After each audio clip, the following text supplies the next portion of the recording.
تږی قارغه. د اوړي په ګرمو ورځو کې یو قارغه ډېر تږی شوی و.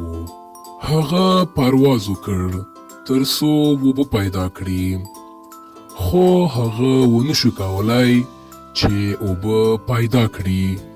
هغه نږدې له تندې څخه مړ شوی و.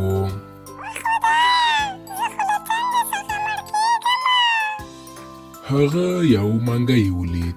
هغه په منډه ولاړ چې وګوري د هغه منځ کې څه شی دي. هغه ولیدل چې اوبه ډېرې چقورې دي او هغه چکلی نشو. هغه ډېر کوشش وکړ چې منګی مات کړي، خو بیا هم هغه ونشو کولی چې منګی مات کړي. هغه ډېر هڅې وکړې، خو په آخر کې هم وی نشو کولی. هغه خپل شاوخوا ته وکتل چې یو څه شی پیدا کړي.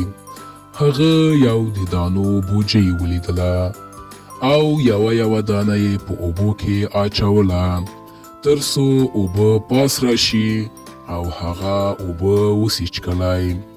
هغه خپل دې کار ته ادامه ورکړه او بیا یې هم یو څو دانې راواخیستلې او په اوبو کې واچولې او په آخر کې هغه وشو کولی چې اوبه سر ته راولي.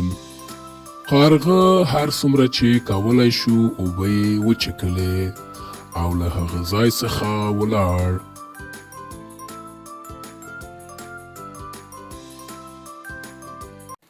د نورو ویډیوګانو لپاره زموږ چینل لایک، سبسکرایب او زنګوله ووهئ.